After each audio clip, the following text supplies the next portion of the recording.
Ukraine ਦੇ border ਦੇ ਉੱਤੇ ਰਸ਼ੀਆ ਤੇ ਹੋਰ ਵੈਸਟਰਨ ਫੋਰਸਿਸ ਦੀ ਸਿਚੁਏਸ਼ਨ ਕਾਫੀ ਟੈਂਸ ਇਸ ਟਾਈਮ ਬਣੀ ਹੋਈ ਹੈਗੀ ਆ।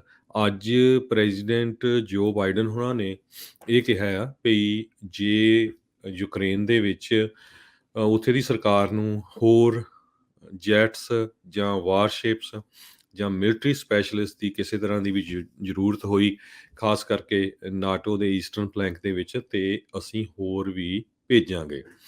ਤੇ ਕੁਛ ਜਿਹੜੇ ਟਰੂਪ ਆਲਰੇਡੀ ਯੂਐਸ ਦੇ ਈਸਟਰਨ ਯੂਰਪ ਦੇ ਵਿੱਚ ਪਹੁੰਚ ਚੁੱਕੇ ਆ, ਜਿਨ੍ਹਾਂ ਦੀ ਗਿਣਤੀ 85,000 ਦੇ ਕਰੀਬ ਹੈਗੀ ਆ। ਸੋ ਵੈਸਟਰਨ ਆਫੀਸ਼ੀਅਲਸ ਨੇ ਆਲਰੇਡੀ ਰਸ਼ੀਆ ਨੂੰ ਵਾਰਨਿੰਗ ਕਰ ਦਿੱਤੀ ਆ ਵੀ ਰਸ਼ੀਆ ਇੱਕ ਵਾਰੀ ਫੇਰ ਧੱਕਾ ਕਰ ਰਿਹਾ, ਜਿਸ ਤਰ੍ਹਾਂ 2014 ਦੇ ਵਿੱਚ ਇਹਨਾਂ ਨੇ ਕਰੀਮੀਆ ਨੂੰ ਅਨੈਕਸੇਸ਼ਨ ਉਹਦੀ ਕਰ ਲਈ ਸੀਗੀ। ਦੂਸਰੇ ਪਾਸੇ ਰਸ਼ੀਆ ਵਾਲੇ ਇਹ ਕਹਿ ਰਹੇ ਆ ਵੀ ਵੈਸਟਰਨ ਫੋਰਸਿਸ ਸਾਡੇ ਨਾਲ ਧੱਕਾ ਕਰ ਰਹੀਆਂ, ਕਹਿੰਦੇ ਸ਼ਰੇਆਮ ਵੀ ਕਹਿ ਰਹੀਆਂ ਵੀ ਅਸੀਂ ਤਾਂ ਲੜਾਈ ਲੜਨ ਹੀ ਜਾ ਰਹੇ ਹੈਗੇ ਆ, ਜਦ ਕਿ ਇਦਾਂ ਦੀ ਸਿਚੁਏਸ਼ਨ ਹੈ ਨਹੀਂ। ਉੱਥੇ ਯੂਨਾਈਟਿਡ ਸਟੇਟਸ ਦੇ ਅਗੇਂਸਟ ਜਿਹੜੇ ਯੂਕਰੇਨ ਦੇ ਫੋਰਨ ਮਿਨਿਸਟਰ ਆ, ਉਹਨਾਂ ਨੇ ਇਹ ਕਿਹਾ ਆ ਵੀ ਇੱਕ ਤਰ੍ਹਾਂ ਨਾਲ ਇਹ ਹਸਟੀਰੀਆ ਕ੍ਰੀਏਟ ਕਰ ਰਿਹਾ ਆ ਅਮਰੀਕਾ।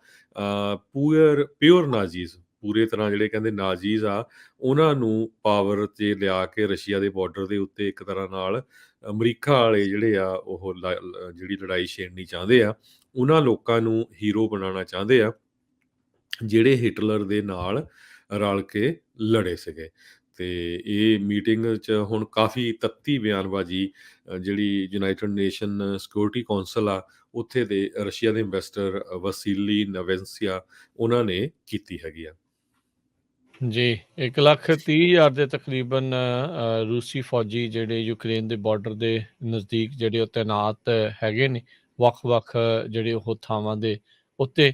ਸੋ ਇਹਨਾਂ ਦਾ ਮਸਲਾ ਜਿਹੜਾ ਰੋਜ਼ਾਨਾ ਹੀ ਜਿਹੜਾ ਹੋਰ ਗੁੰਝਲਦਾਰ ਹੁੰਦਾ ਜਾ ਰਿਹਾ ਹੈ, ਤਣਾਅ ਜਿਹੜਾ ਹੈ ਇਸ ਦੇ ਵਿੱਚ ਵੱਧਦਾ ਜਾ ਰਿਹਾ ਆ।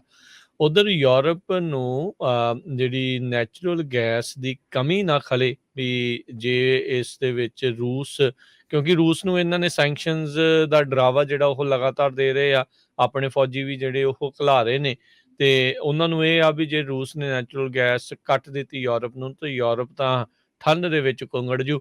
ਸੋ ਉਸ ਦੇ ਬਾਬਤ ਉਹ ਕਤਰ ਦੇ ਅਮੀਰ ਜਿਹੜੇ ਆ ਉਸ ਦੇ ਨਾਲ ਮੁਲਾਕਾਤ ਕਰਨ ਜਾ ਰਹੇ ਆ ਰਾਸ਼ਟਰਪਤੀ ਬਾਈਡਨ। ਵਾਈਟ ਹਾਊਸ ਦੇ ਵਿੱਚ ਕਹਿੰਦੇ ਆ ਵੀ ਇਹ ਪਹਿਲੇ ਪਰਸ਼ੀਅਨ ਗਲਫ ਦੇ ਜਿਹੜੇ ਲੀਡਰ ਹੋਣਗੇ ਬਾਈਡਨ ਪ੍ਰਸ਼ਾਸਨ ਦੀ ਇਲੈਕਸ਼ਨ ਤੋਂ ਬਾਅਦ ਦੇ ਵਿੱਚ, ਜਿਹੜੇ ਉੱਥੇ ਆ ਕੇ ਮੁਲਾਕਾਤ ਕਰਨਗੇ।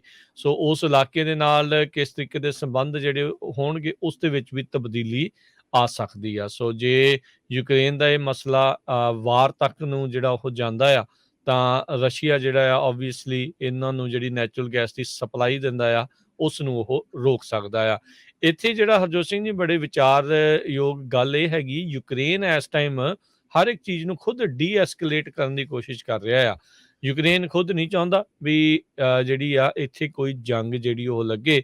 ਬੀਤੇ ਦਿਨਾਂ 'ਚ ਉੱਥੋਂ ਦੇ ਜਿਹੜੇ ਰਾਸ਼ਟਰਪਤੀ ਜ਼ੈਲੈਂਸਕੀ ਆ, ਉਹਨਾਂ ਨੇ ਇਹ ਬਿਆਨ ਦਿੱਤਾ ਸੀਗਾ ਵੀ ਜਿਹੜਾ ਵੈਸਟ ਆ, ਉਸ ਨੂੰ ਆਪਣੀਆਂ ਇੱਦਾਂ ਦੇ ਭੜਕਾਊ ਗੱਲਾਂ ਤੋਂ ਬਾਜ਼ ਆਉਣਾ ਚਾਹੀਦਾ ਆ। ਸੋ ਕਿਤੇ ਨਾ ਕਿਤੇ ਉਹ ਇਸ ਚੀਜ਼ ਦੇ ਵਿੱਚ ਹਾਮੀ ਨਹੀਂ ਭਰਦਾ ਵੀ, ਕਿਉਂਕਿ ਨੁਕਸਾਨ ਤਾਂ ਇਵੈਂਚੁਅਲੀ ਉੱਥੇ ਹੀ ਹੁੰਦਾ ਆ ਜਿੱਥੇ ਲੜਾਈ ਜਿਹੜੀ ਉਹ ਲੜੀ ਜਾਂਦੀ ਆ। ਉੱਥੋਂ ਦੇ ਲੋਕ, ਉੱਥੋਂ ਦੇ ਰਿਸੋਰਸਿਸ, ਉੱਥੋਂ ਦਾ ਸਾਰਾ ਕੁਛ ਜਿਹੜਾ ਉਹ ਨਸ਼ਟ ਹੋ ਜਾਂਦਾ ਆ। ਸੋ ਪਰ ਜਿਹੜੇ ਵੈਸਟ ਵਾਲੇ ਆ, ਉਹ ਇਸ ਟਾਈਮ ਕਹਿੰਦੇ ਆ ਵੀ ਤੇ ਰੂਸ ਦੇ ਨਾਲ ਸਿੰਘ ਫਸਾਉਣ ਨੂੰ ਕਾਹਲੇ ਨੇ, ਤੇ ਤਿਆਰ ਬਰ ਤਿਆਰ ਜਿਹੜੇ ਉਹ ਬੈਠੇ ਨੇ। ਸੋ ਕੀ ਬਣਦਾ ਆ, ਔਰ ਜਿਹੜੇ ਰਾਸ਼ਟਰਪਤੀ ਬਾਈਡਨ ਆ, ਉਹ ਆਪਣੀ ਜਿਹੜੀ ਇੰਟਰਨੈਸ਼ਨਲ ਪਾਲਿਸੀ ਨੂੰ ਇਹ ਆਈ ਥਿੰਕ ਅੰਦਰੂਨੀ ਤੌਰ ਦੇ ਉੱਤੇ ਦਿਖਾਉਣ ਦੀ ਕੋਸ਼ਿਸ਼ ਕਰ ਰਹੇ ਆ ਵੀ ਸਾਡਾ ਜਿਹੜਾ ਸਟੈਂਡ ਆ ਰੂਸ ਦੇ ਖਿਲਾਫ ਬਹੁਤ ਹੀ ਜ਼ਿਆਦਾ ਸਖਤ ਜਿਹੜਾ ਉਹ ਹੋਊਗਾ। ਕਤਰ ਦੇ ਵਿੱਚ ਯੂਐਸ ਸੈਂਟਰਲ ਕਮਾਂਡ ਦੇ 10,000 ਅਮਰੀਕੀ ਫੌਜੀ ਜਿਹੜੇ ਉਹ ਰਹਿੰਦੇ ਨੇ। ਸੋ ਹੁਣ ਉਹਨਾਂ ਦਾ ਜਿਹੜਾ ਅਮੀਰ ਆ, ਉਹ ਇੱਥੇ ਆਵੇਗਾ, ਗੱਲਬਾਤ ਕਰੇਗਾ ਵੀ ਜੇ ਰੂਸ ਨੈਚੁਰਲ ਗੈਸ ਦੀ ਸਪਲਾਈ ਯੂਰਪ ਨੂੰ ਕੱਟਦਾ ਆ, ਤਾਂ ਫਿਰ ਉਹ ਇੱਧਰੋਂ ਸਪਲਾਈ ਜਿਹੜੀ ਉਹਨਾਂ ਨੂੰ ਉਹ ਦਿੱਤੀ ਜਾ ਸਕੇ।